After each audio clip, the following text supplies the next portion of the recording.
कहानी की शुरुआत होती है और हम देखते हैं शेराको और क्लेम को जो कि गाना गाते हुए बिस्किट का नाम ले रहे होते हैं और क्लेम को काफी मजा आ रहा होता है। वहीं पे हम देखते हैं एलिसा को जो कि काफी खराब मूड में लग रही होती है आज। हम फिर देखते हैं क्लेम और शेराको जो कि एक कैफे में चाय पी रहे होते हैं। दरअसल सली यहाँ पे डियाबोलो से मिलने के लिए आई होती है। डियाबोलो से सब कुछ बता देता है और ये सली से पूछता है वो इसके बारे में क्या सोचता है। सली से कहती है एक डीमन लॉर्ड जो कि बिस्किट से काफी ज्यादा प्यार करती है, उसे नहीं लगता वो कभी भी किसी मॉर्टल रेस को खत्म कर सकती है। उसने तो बस सुना था कि डीमन लॉर्ड आजाद हो चुकी है, इसी वजह से वो यहाँ पे देखने के लिए आई थी, पर इसे देख के तो ऐसा लग रहा है, पर ये सब देख के तो लग रहा है यहाँ कोई भी खतरा नहीं है। सैली फिर रैम को कहते उसने काफी मेहनत की, रैम इसका शुक्रिया करती है हमेशा उसका साथ देने के लिए।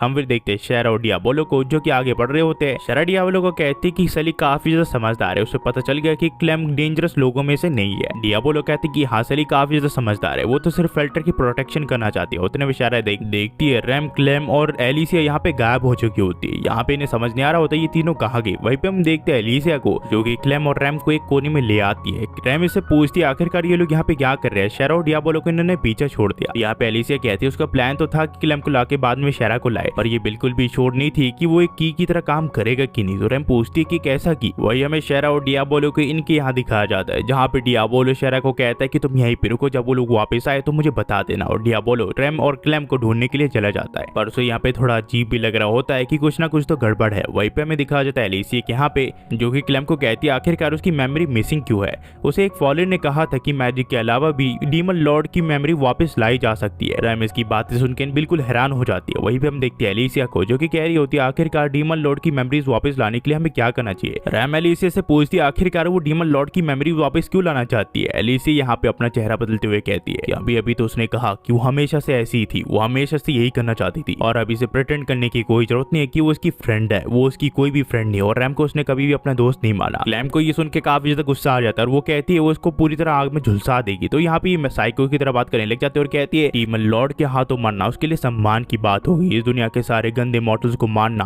कितना अच्छा होगा ना, वो कितना सुंदर होगा। यहाँ पे रैम समझ जाती है कि उस आदमी को भी इसने भेजा था और एलिसिया भी इस चीज को भी कबूल कर लेती है कि उस आदमी को उसने बेवकूफ बनाया था, जिसके बाद फॉलन यहाँ पे एंट्री कर पाया था। वो काफी ज्यादा बेकार इंसान था जो कि इसकी बातों पे आ गया, वो कितना बेवकूफ था। उतने में हम देखते हैं यहाँ पे सेडलर और उसके आदमी भी आ जाते हैं। सेडलर एलिसिया को कहता है कि वो एलिसिया को इतनी देर से ढूंढ रहा था। उतने में एलिसिया कहती है कि रैम डीमन लॉर्ड्स को मारने वालों में से। तो यहाँ पे रैम काफी ज्यादा गुस्सा हो जाता है और कहती है कि तुम डीमन लॉर्ड को मारने वाले हो ना कि मैं। पर एलिसिया यहाँ पे इनोसेंट बनती है और कहती है वो तो यहाँ इनके ऊपर इन्वेस्टिगेशन करी थी और उनका चेहरा इनके सामने आ गया, ये सभी के सभी डीमन लॉर्ड को मारने वालों में से। रैम को इसके ऊपर काफी ज्यादा गुस्सा आ रहा होता है, पर सेडलर इसकी बातों पर यकीन कर लेता और कहता है मुझे पहले शक हो गया था कि तुम डीमन लॉर्ड को मारने वालों में से हो। उतने में रैम इसे कहती कि अब वो पत्थर नहीं है, तो ये कहता है कि हाँ मैं भूल ही गया था, मुझे डीमन लॉर्ड को भी पनिश करना है, तुम चिंता मत करो तुम्हारे पास उसकी बारी है। रैम यहाँ पे अपने एक समन को बुला लेती है, बट यहाँ पे सेडलर अपने साथियों को एक शील्ड बनाने के लिए कहता है, पर वो इसके समन के सामने बिल्कुल नहीं टिक पाते। रैम इन्हें कहती है अगर वो लोग हटेंगे नहीं तो मारे जाएंगे। तो सेडलर रैम को बताता है अगर ये लोग मारे भी गए तो इसका मतलब होगा कि गॉड ने इन्हें इन्विटेशन दिया है हेवन का, पर उससे बढ़ के ये है कि ये सब मेरी प्रोटेक्शन करे क्योंकि मैं गॉड के जैसा हूँ और अगर किसी ने भी मेरी रक्षा नहीं की और वो डर गए मरने से, इसका मतलब उन्हें कभी भी हेवन में जगह नहीं मिलेगी। हम फिर देखते हैं कि रैम के समन को ये लोग मार देते हैं और रैम को ये लोग पकड़ लेते हैं और कहते हैं कि गॉड के सामने तुम बिल्कुल नहीं टिक सकती। एलिसिया फिर रैम को कहती है कि उसे हेटरेट ही चाहिए। उधर में हम देखते हैं जब रैम की आंखें खुलती है तो वो देखती है कि क्लेम उसके सामने होती है, ये दोनों एक केज में होते हैं। रैम क्लेम से पूछती है वो ठीक तो है ना। क्लेम इसे कहती है कि वो ठीक है, जिसके बाद वो रैम को एक बिस्किट खाने के लिए देती है। क्लेम फिर रैम को कहती है उसे पता चल गया कि उसकी वजह से उसे कितनी सारी चीजों से गुजरना पड़ा, पर उसके बाद भी उसने डीमन लॉर्ड के प्रति अपनी लॉयल्टी बिल्कुल नहीं छोड़ी। पर रैम इसे कहती है कि लॉयल्टी बिल्कुल भी नहीं थी, उसे खुद समझ नहीं आ रहा आखिरकार उसके साथ क्या हो रहा है। रैम फिर से बताती है कि वो हमेशा क्रिल्बस क्लेम डीमन लॉर्ड से हमेशा नफरत किया करती थी।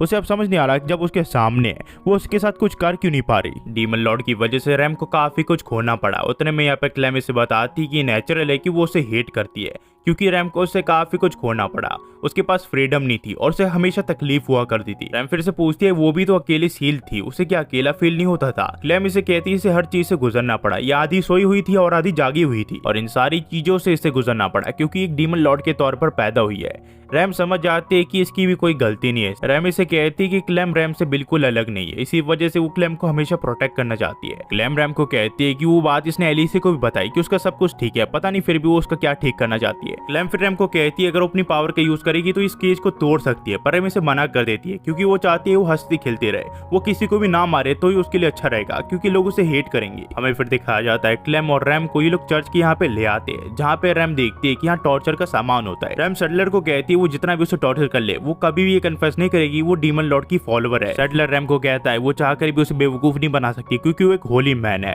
उसे गॉड का वरदान मिला हुआ है, इसी वजह से वो रैम को टॉर्चर करके मार देगा और उसके सोल को पवित्र करके हेवन के वहां पे भेज देगा। रैम सैडलर को कहती है कि वो अपने आप को गॉड मानता है। सैडलर कहता है कि हाँ मैं गॉड ही हूँ क्योंकि मुझे गॉड का आशीर्वाद मिला हुआ है, मुझे हर चीज गॉड ने दी है और इसी वजह से मैं इस दुनिया को बचाना चाहता हूँ तुम जैसे डीमन लॉर्ड के फॉलोवर से, और आज तुम्हारा हर चीज मैं काट दूंगा, तुम्हारी कान नाक और तुम्हारी तीत भी, वो सब चीजों को मैं निकाल लूंगा क्योंकि तुमने गॉड को माना नहीं है, तुम डीमन लॉर्ड को मानती हो। मैं एलिसा से कहती है उसका कुछ काम है इसी वजह से यहाँ से जाना चाहती है। क्लेम रैम से पूछती है उसे हेल्प बिल्कुल नहीं चाहिए क्या। रैम क्लेम को कहती है उसे चिंता करने की कोई जरूरत नहीं, उसे बस अपने प्रॉमिस को याद रखना है। वहीं पे हम देखते हैं एलिसा को जो कि कहती है ये शब्द जो कि डीमन लॉर्ड को मानते हैं उसके ऊपर शूट नहीं करते। सैडलर फिर ने कहता है चलो अब टॉर्चर का काम शुरू करते हैं। वही हमें दिखाया जाता है गिल्ड के यहाँ पे जहाँ सभी के सभी इंजॉय कर रहे होते हैं, पर यहाँ पे डियाबोलो आ जाता है जो कि रैम और क्लेम को ढूंढ रहा होता है। यहाँ पे ये लोग पूछते हैं कि डियाबोलो क्या हुआ। डियाबोलो इन्हें कहता है क्या तुमने रैम और क्लेम को देखा, पर ये इनसे ठीक से बात नहीं कर पा रहा होता क्योंकि इसकी जो कम्युनिकेशन स्किल है वो काफी घटिया है।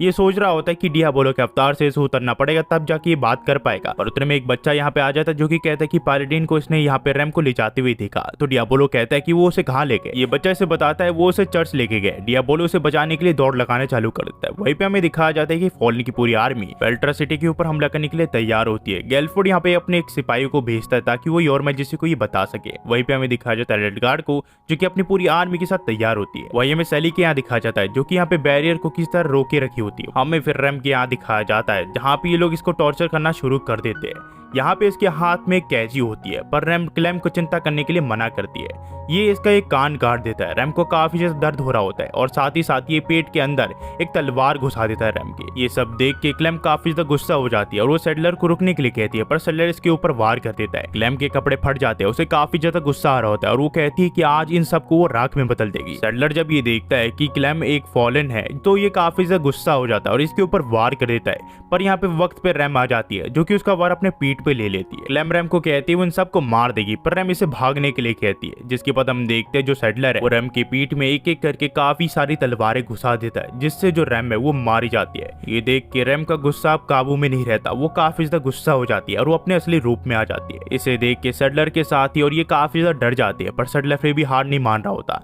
रैम समझ जाती है कि उसका मतलब क्या था, यानी कि एलिसा ने जब उसके कान में कहा था उसे वापस जिंदा होने के लिए हेट्रेट चाहिए, और हम देखते हैं जो क्लेम है वो सचमुच डीमन लॉर्ड बन जाती है। ये देख के सैडलर बिल्कुल हैरान हो जाता है पर वो कहता है कि वो एक गॉड का भेजा हुआ दूत है, वो कुछ भी उसका नहीं बिगाड़ सकता। पर हम देखते हैं जो क्लेम है वो पूरी तरह इसकी आंखों को डिस्ट्रॉय कर देती है और अपनी पावर की मदद से इसे राख में बदल देती है जो कि इसने कहा था। और हम देखते हैं साथ ही साथ जो क्लेम की पावर है वो बैरियर को भी इफेक्ट कर रही होती है, यानी कि कुछ ही देर में जो बैरियर है वो टूट जाएगा। यहाँ पे डियाबोलो भी आ जाता है, उतने में शेरा भी आ जाती है जो कि कहती है कि उसने टर्की शूट की मदद से पता लगाया कि जो रैम है उसकी जान खतरे में है और किसी भी हाल में उसको रैम की जान बचानी पड़ेगी। डियाबोलो शेरा को रिकवरी पोशन दे देता है ताकि वो रैम को ठीक कर सके और उतने में वो क्लेम को देख लेगा।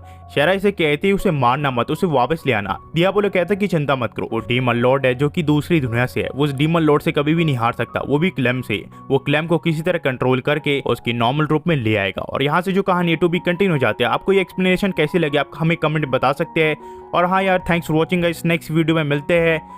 काफ़ी ज़्यादा थक चुका हूँ, आज गर्मी है यार, आज अभी तो सिर्फ 2 ही वीडियो बना पाया हूँ। कुछ देर बाद में और जो है थोड़ी बहुत और वीडियोस है उन्हें कंप्लीट करके डाल दूंगा यूट्यूब पे। आज 3 वीडियो तो आएगी, उसकी चिंता मत करो। इसी सीरीज़ के आखिर के 3 एपिसोड आएंगे, जिसके बाद अगला सीजन स्टार्ट हो जाएगा जिसके 10 एपिसोड है, उसे भी देखना मत भूलना। Thanks for watching guys, next video में मिलते हैं।